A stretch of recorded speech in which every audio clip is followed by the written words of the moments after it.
जिस तरह से हमने जॉन की स्टोरी में समझा कि किस तरीके से जॉन अपनी बीमारी को सोल वर्ल्ड में अपने जन्म से पहले खुद अपनी किस्मत में लिख कर लाया था। अब यहाँ मैं आप लोगों के साथ डोरिस की स्टोरी शेयर कर रही हूँ। डोरिस को स्तन कैंसर की बीमारी थी और लेकिन इसका केस जॉन से अलग है। जॉन अपने लिए सोल वर्ल्ड में डिसाइड करके लाया था। डोरिस ने ये चीज़ सोल वर्ल्ड में डिसाइड नहीं करी थी। ये उसके वर्तमान जीवन में उसकी भावनाएं, उसके कर्म और उसकी लाइफ लेसन के अनुसार उसकी डेस्टिनी, जैसे मैंने कहा ना कि कई बार जैसे रात्रि में हम अपनी डेस्टिनी को रिक्रिएट करते हैं, अपनी फ्री विल के माध्यम से हम अपनी डेस्टिनी को रिक्रिएट करते हैं। और ये जो हमारी फ्री विल है, ये बहुत बड़े नज़रिए से हम देखना चाहिए। ये सिर्फ हमारे कर्म नहीं है, ये हमारी सोच है, हमारे विचार हैं और हमारी फीलिंग्स हैं। कार्य से भी पहले कार्य को करने की फीलिंग, ये हमारी डेस्टिनी को तैयार कर रहे हैं। तो अब हम डोरिस की कहानी की शुरुआत करते हैं। डोरिस का जन्म एक धार्मिक परिवार में हुआ, जहाँ पवित्रता को बहुत अहमियत दी जाती थी। लेकिन सेम टाइम जो डोरिस की मम्मी थी, वो थोड़े कड़वे वचन बोलने वाली और एक्चुअली वो इस तरह की महिला नहीं थी, लेकिन वो डोरिस के साथ कुछ इस तरह की महिला थी। वो एक शराबी व्यक्तित्व था उनका, वो बहुत ज़्यादा शराब पिया करती थी और डोरिस के प्रति वो थोड़ा-सा रूड थी। डोरिस जब 16 साल की थी, तो जैसे इस आयु में स्वाभाविक तौर पर सेक्स के प्रति आकर्षण होता है, तो डोरिस के कुछ मित्र थे जो कॉन्डम का एक पैकेट लेकर आए घर में और बस देखने के लिए कि क्या है, कैसे है। और वो डोरिस ने अपने रूम में रखा हुआ था। डोरिस ने उस पैकेट को खोल के भी देखा और उसे अपने ड्रॉर में रखा हुआ था। खैर, ये बात ख़त्म हो गई। इस बात को कई दिन गुजर गए। एक दिन उनकी मम्मी जी ने वो ड्रॉर खोली और उन्होंने उस पैकेट को देखा। डोरिस बताती हैं कि जब वो घर आई, तो जैसे उनके कमरे में उथल-पुथल मची हुई थी। उनकी अलमारी से सारे उनके कपड़े निकाल के बाहर फेंके हुए थे। वो पैकेट उन्होंने बाहर फेंका हुआ था और वो उनके कमरे में एक गुस्से की मुद्रा में उनकी मम्मी जी खड़ी हुई थी। और जैसे ही डोरिस आती है, तो उस पैकेट को दिखाकर उन्होंने डोरिस पर ब्लेम लगाया कि वो क्या इस तरह के कार्य करती है? जबकि डोरिस ने ऐसा कुछ नहीं किया था। उसके जीवन में कोई पुरुष नहीं था। लेकिन ये पैकेट देखने के बाद उसकी मम्मी जी का रिएक्शन यही था और वो भावनात्मक तौर पर डोरिस को तोड़ देने वाला मोड़ था। वो एक ऐसा मोड़ था, उसमें डोरिस 16 साल की थी और एक तरह से मतलब जो उसकी इंसल्ट की गई उसकी मम्मी के द्वारा, जैसा माहौल क्रिएट किया गया घर में उसके प्रति, उस एक पैकेट की वजह से, तो क्रोध था डोरिस के मन में। क्रोध कह लीजिए, बगावत कह लीजिए या मतलब उसकी मम्मी ने उसे वेश्या तक कहा। तो एक तरह से बदला लेना है, कोई भी भावना आप इसे कह सकते हैं।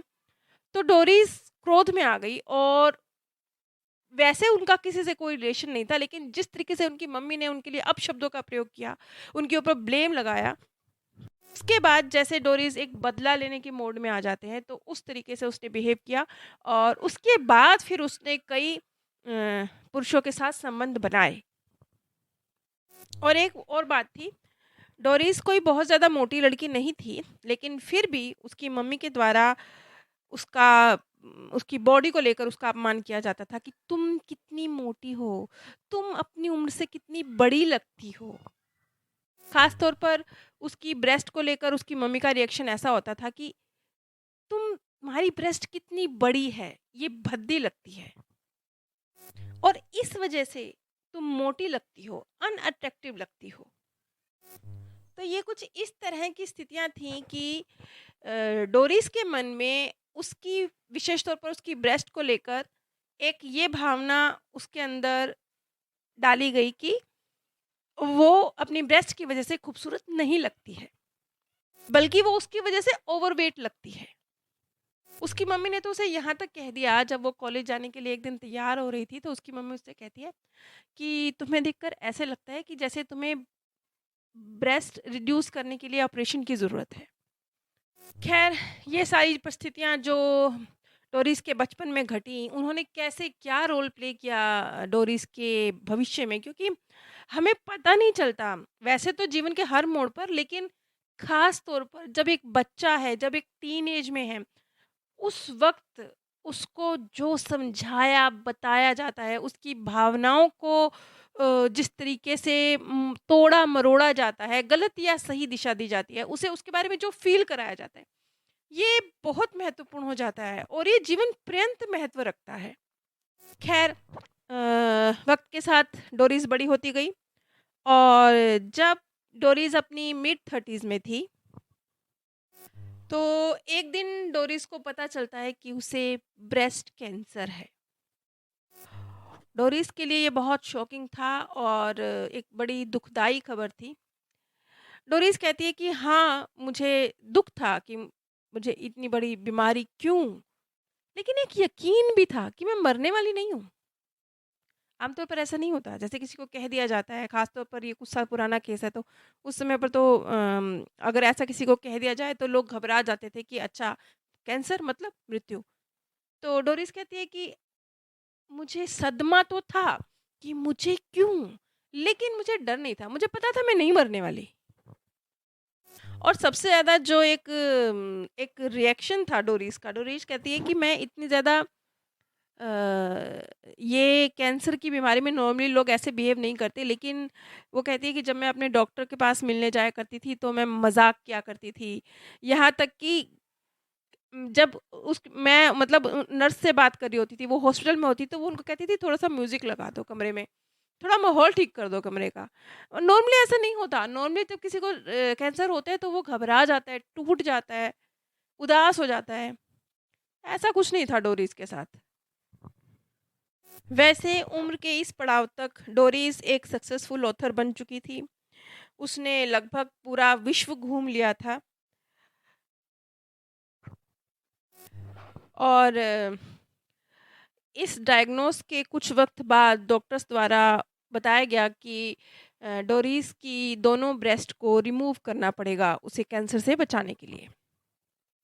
अभी जैसे मैंने आपके सामने डोरिस का जो बचपन था, जब वो टीनेज बच्ची थी, तो उसकी मम्मी ने जिस तरीके से उसके मन में उसकी बॉडी को लेके फीलिंग, खास तौर पर उसकी हैवी ब्रेस्ट की वजह से उसके मन में जो फीलिंग्स क्रिएट हुई थी, जो उसने अपने अंदर भरा था, तो यहाँ डोरीज एक अजीब बात कहती है कि जब उनका ये ऑपरेशन हुआ और उनकी ब्रेस्ट को रिमूव किया गया, तो ठीक है, तकलीफ थी, दर्द था, लेकिन साथ ही साथ एक रिलीफ भी था। जैसे वो अपने आप से कह रही थी कि बस रिलैक्स, अब चिंता करने की ज़रूरत नहीं। ये अजीब है ना? इतनी बड़ी सर्जरी, इतना बड़ा हादसा, उसके बाद डोरीज का मन का एक कोना, ऊपरी तौर पर तो सामान्य, लेकिन मन का एक कोना रिलीफ महसूस कर रहा है। और सिर्फ इतना ही नहीं, जो उसके हस्बैंड थे, उनका रिएक्शन भी बहुत पॉजिटिव था, बल्कि वो उसके अंदर हौसला भर रहे थे, या शायद वो खुद भी ऐसा फ़ील कर रही थी। तो उसके हस्बैंड उससे कहते हैं कि अरे नहीं यार, तुम तो एकदम से जवान लग रही हो, इस ऑपरेशन के बाद तो तुम ज़्यादा जवान लग रही हो। ये उसके हस्बैंड का रिएक्शन था डोरिस के लिए। तब उसे एहसास हुआ कि उसके हस्बैंड उससे कितना प्रेम करते हैं।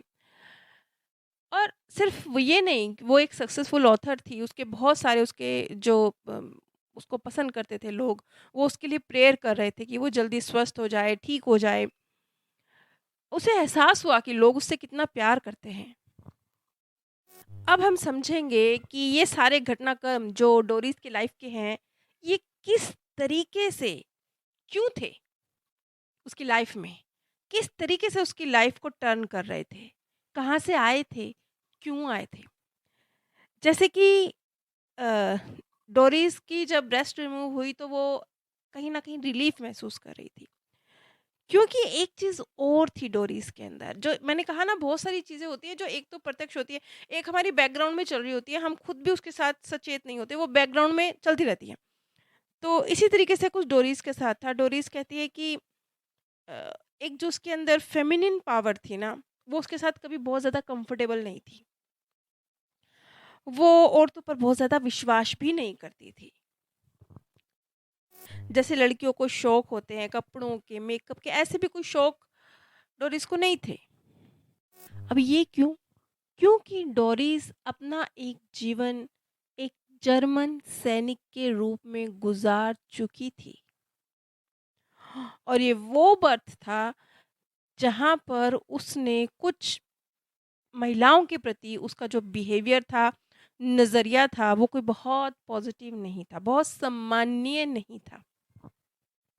हमारा हर जीवन, छोटा हो, बड़ा हो, जितने भी जीवन आपने जिए हों, जितने भी 50, 100, 60, हर जीवन हर जीवन आपकी जो वर्तमान पर्सनैलिटी है, उसमें कहीं न कहीं छुपा रहता है। हो सकता है उभर के ना आए, लेकिन मान लीजिए अगर आपने कहीं 20-30 जीवन मान लीजिए जिए हैं, आज आप अपने 40वें जीवन में हैं, वो जो 39 बर्थ हैं जो आपने लिए हैं, उनमें जो कुछ भी आपने सीखा है, वो चाहे कम या ज़्यादा, हर बर्थ, पूरे के पूरे 39 बर्थ जो कुछ आपने सीखा है ना, वो आपके अंदर रहने वाले हैं। उनकी सीख आपके अंदर रहने वाली है, उन घटनाओं का असर आपके अंदर रहने वाला है, वो संस्कार आपके अंदर रहने वाले हैं। वो अलग बात है कि वो ट्रिगर ना हो, वो अलग बात है कि वो उभर के सामने ना आए, वो कब किस परिस्थिति में सामने आ जाए आपको भी नहीं पता। अब डोरिस के साथ क्या हुआ? जैसे कि मैंने अभी बताया, एक तो इतना बड़ा हादसा डोरिस की लाइफ में, इसके बावजूद डोरिस रिलैक्स थी ना, मतलब उसके पति की तरफ से भी उसका कोई प्रेम कम नहीं हुआ, पति ने भी बल्कि उसके अंदर पॉजिटिविटी भरी कि नहीं यार, तुम ज़्यादा जबान लग रही हो, एक पॉजिटिव रिस्पॉन्स था उसके पति का। और उसका खुद का भी, वो कहती है पता नहीं क्यों मैं रिलीफ महसूस कर रही थी, ये सब क्यों हो रहा था, क्योंकि एक बर्थ या कई बर्थ भी उसने जिए होंगे पुरुष के रूप में। तो वो वाली जो उसने कहा कि मैं अपनी फेमिनिन एनर्जी के साथ बहुत ज़्यादा रिलैक्स नहीं थी, बहुत ज़्यादा कंफर्टेबल नहीं थी, लड़कियों वाले शौक उसके अंदर नहीं थे। तो देखिए, ये चीज़ एक बर्थ कई बर्थ में रही होगी, वो पुरुष के रूप में महिलाओं का उसने सम्मान नहीं किया, या मतलब सम्मान उनका असम्मान भी नहीं किया, लेकिन उनके ऊपर बहुत ज़्यादा फेथ करना, उनको बहुत ज़्यादा ऊंचे स्तर का मानना, ये उसका नज़रिया नहीं रहा। तो जब ब्रेस्ट रिमूव हुई तो बजाय दुख के रिलीफ था, क्यों था? क्योंकि वो वाला संस्कार कहीं न कहीं हावी हो गया। वो वाला संस्कार अभी जब वो 35-36 साल की थी, ये ऑपरेशन उसका हुआ, तो वो वाला संस्कार यहाँ पर ट्रिगर हो गया। पूरे जीवन ट्रिगर नहीं हुआ होगा। इन परिस्थितियों में ट्रिगर हो गया और बड़े आराम से डोरिस इस स्थिति में से बाहर निकल आई। नॉर्मली ऐसा नहीं होता, उसके साथ हो गया। अभी और भी बहुत कुछ डोरिस की लाइफ में घटा, क्यों घटा, कैसे घटा, और डोरीज़ सिर्फ़ इस आयाम में नहीं, पता नहीं और कितने आयाम में उसकी ऊर्जा मौजूद थी, जहाँ बेहिसाब अलग-अलग एक घटनाक्रम, जैसे ये जो घटनाक्रम था ना डोरीज़ की लाइफ़ का, उसकी मम्मी का रिएक्शन, उसकी मम्मी ने जो जब वो 16 इयर्स की थी, जो उसके अंदर भरा था, ये वाली घटनाक्रम और भी आयामों में डोरीज़ के साथ घटी। लेकिन अच्छा, वहाँ पर भी डोरीज़ की ही ऊर्जा, जैसे मैंने कई बार कहा ना कि अपनी ऊर्जा को हम डिवाइड कर लेते हैं, तो यहाँ पर एक चीज़ और निकल के आती है कि ऊर्जा को डिवाइड कर लेते हैं, यही नहीं कि आप ऊर्जा को डिवाइड करके सिर्फ आप एक ही प्लेनेट पर बर्थ ले रहे हैं, मतलब सिर्फ आप धरती पर ही बर्थ ले रहे हैं, क्योंकि आपने अपनी ऊर्जा को डिवाइड कर लिया, सोल ने अपनी ऊर्जा को डिवाइड किया और उसने धरती पर ही दो अलग अलग स्थानों पर बर्थ लिया। ऐसा नहीं है। ये भी हो सकता है कि आप एक धरती नाम के प्लेनेट पर हैं, आपकी कुछ प्रतिशत ऊर्जा जहाँ उसने किसी और प्लेनेट पर बर्थ लिया। तो इसी तरीके से डोरीज की ऊर्जा ने भी अलग प्लैनेट्स पर भी बर्थ लिया है, वहाँ उसने कुछ अलग भी एक्सपीरियंस किया है। यानी सेम परिस्थितियाँ बनी, जो परिस्थिति इस बर्थ में बनी ना डोरीज के साथ, सेम परिस्थिति उस बर्थ में भी बनी, लेकिन वहाँ उसकी कैंसर से मृत्यु हुई है उस आयाम में। ये जानकारी उसके मार्गदर्शक के द्वारा दी गई कि इस आयाम में, पृथ्वी नाम के आयाम में तो डोरीज जिंदा थी, रिलैक्स थी ना, लेकिन उस आयाम में कैंसर की वजह से डोरिस की मृत्यु हुई थी। अब इन सारी चीज़ों को हम आगे आने वाली कड़ियों में समझेंगे। एक्चुअली अब तक जो जॉन की कड़ी थी और जो ये डोरिस की कड़ी है, इसमें मुख्य फ़र्क सिर्फ ये है कि हम इस चीज़ को समझने की कोशिश कर रहे हैं, जैसे जॉन का केस था। जॉन के केस में सब कुछ डिसाइडेड था, सोल वर्ल्ड से डिसाइड करके लाया गया है कि उसे गे बनेगा या उसे एड्स होगा, किस्मत में लिखा। डोरिस के मामले में किस्मत में लिखा नहीं है। डोरिस के मामले में उसने अपनी डेस्टिनी को यहाँ पृथ्वी पर आने के बाद रिक्रिएट किया है। ये ब्रेस्ट कैंसर उसी की अभी की धरती पे आने के बाद लिखी हुई डेस्टिनी का हिस्सा है। डोरिस की इस स्टोरी को मैं आगे और डिटेल में एक्सप्लेन करूँगी। आप सबसे मेरी एक रिक्वेस्ट है कि नीचे डिस्क्रिप्शन बॉक्स में अमेज़न का लिंक दिया गया है। आप यदि इस लिंक के माध्यम से कुछ भी परचेज़ करते हैं, तो आपको कोई आर्थिक नुकसान नहीं होगा, बिल्कुल नहीं होगा। लेकिन बहुत थोड़ा-सा, एकदम नाम मात्र का सहयोग अमेज़न के द्वारा इस चैनल को मिलेगा, जिसकी इस चैनल को ज़रूरत है। उम्मीद है इतना छोटा-सा सहयोग मुझे आप सबके द्वारा ज़रूर मिलेगा। इस चैनल को आगे बढ़ने के लिए आप लोगों की सपोर्ट की ज़रूरत है। नीचे डिस्क्रिप्शन बॉक्स में जो जॉन की कहानी की कड़ियाँ हैं, उनका लिंक दिया गया है और मेरे सेकंड चैनल का भी लिंक दिया गया है। आप सभी पर परमात्म सौंदर्य, प्रेम और आनंद सदैव बरसता रहे। आप सभी दिव्य परम धाम में स्थान प्राप्त करें।